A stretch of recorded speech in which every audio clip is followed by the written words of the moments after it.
शिवसेना नेता सुभाष देसाई ने पार्टी के दिवंगत नेता बाल ठाकरे के स्मारक के निर्माण को लेकर उनकी तुलना महात्मा गांधी से की है। आपको बता दें कि दादर के शिवाजी पार्क में ठाकरे का स्मारक प्रस्तावित है और फिलहाल यह जगह अभी मुंबई के मेयर का आवास है। ठाकरे का निधन नवंबर 2012 में हुआ था। स्मारक बनने के बाद अब मेयर का आवास बायाकुला जू हो जाएगा। देसाई ने संवाददाताओं से बात करते हुए पूछा, महात्मा गांधी के लिए स्मारक बना था जबकि वह किसी भी संवैधानिक पद पर नहीं थे, तो फिर बाला साहब के लिए क्यों नहीं बन सकता। देसाई ने कहा, महात्मा गांधी के स्मारक बनाए जाते हैं जबकि वह किसी संवैधानिक पद पर नहीं थे, ऐसे बाला साहब के लिए क्यों नहीं कर सकते। मुंबई के पत्रकारों से बातचीत के दौरान देसाई ने कहा, लोकतंत्र में हम सबके के पास अधिकार है। बाला साहेब एक महान नेता थे और एक शिव सैनिक भी। आम आदमी भी चाहता है कि उनके सम्मान में उनकी प्रतिमा बनाई जाए।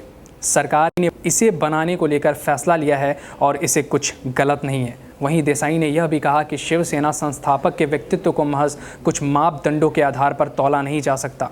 उन्होंने आगे कहा, सवाल उठाया जा रहा है कि बाला साहेब किसी पद पर नहीं थे। इसके जवाब में मैं ये पूछना चाहूँगा कि क्या महात्मा गांधी किस पद पर थे। महात्मा गांधी के पास कोई प्रशासनिक पद नहीं था, फिर भी उनके स्मारक बनाए जाते हैं। क्या किसी ने गांधी के स्मारक को लेकर सवाल उठाए हैं। बता दें कि शिवसेना संस्थापक बाल ठाकरे की नवंबर 2012 में मृत्यु हो गई थी। मुंबई में दादर इलाके में स्थित शिवाजी पार्क के मेयर आवास पर बाल ठाकरे का स्मारक बनाने का प्रस्ताव दिया गया है। वहीं नया मेयर आवास बाईकुला जू इलाके में बनाया जाएगा। फिलहाल के लिए इतना ही। आइए नजर डालते हैं आज की टॉप 5 हेडलाइंस पर। ट्विटर ने एक बार फिर से बॉलीवुड सिंगर अभिजीत भट्टाचार्य का ट्विटर अकाउंट सस्पेंड कर दिया। अभिजीत सोमवार को ही वापस ट्विटर पर आए थे। अभिजीत ने फिर से ट्विटर अकाउंट को सस्पेंड किए जाने के बाद उन्होंने आरोप लगाया कि बॉलीवुड में ऐसे कई अभिनेता और निर्देशक हैं जिनकी वजह से उनका अकाउंट सस्पेंड किया गया है। भारतीय सेना ने दावा किया है कि मानव अधिकार हनन के मामले में उसका रिकॉर्ड पूरी दुनिया में सबसे अच्छा है। एक रिपोर्ट के अनुसार भारतीय सेना ने दावा किया कि 1994 से अब तक उस पर मानव अधिकार हनन के 1736 के आरोप लगे, जिनमें से केवल 66 ही सही पाए गए, जिसमें 66 मामलों में 150 भारतीय सैनिकों को सजा हुई और 49 मामलों में पीड़ितों को हर्जाना भी दिया गया।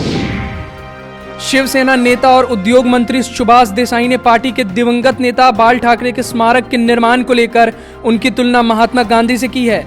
देसाई ने कहा कि महात्मा गांधी के लिए स्मारक बना था जबकि वह किसी भी संवैधानिक पद पर नहीं थे, तो फिर बाला साहेब के लिए क्यों नहीं बन सकता। बाबरी मामले की सुनवाई कर रही विशेष सीबीआई अदालत के सामने लाल कृष्ण आडवाणी और मुरली मनोहर जोशी समेत कई बड़े नेता पेश होंगे। इनके ऊपर बाबरी मस्जिद गिराने की साजिश करने, दो धर्मों के लोगों के बीच दुश्मनी पैदा करने, धार्मिक भावनाएं भड़काने, राष्ट्रीय एकता को तोड़ने के आरोप हैं। आईएस में कथित तौर पर शामिल होने का प्रयास कर रहे 21 वर्षीय कश्मीरी युवक को तुर्की से भारत भेज दिया गया है। श्रीनगर निवासी अफशां परवेज की तुर्की की राजधानी अंकारा से 25 मई को भारत के लिए भेजा गया और दिल्ली से सुरक्षा एजेंसियां उसे एक अज्ञात स्थान पर ले गई।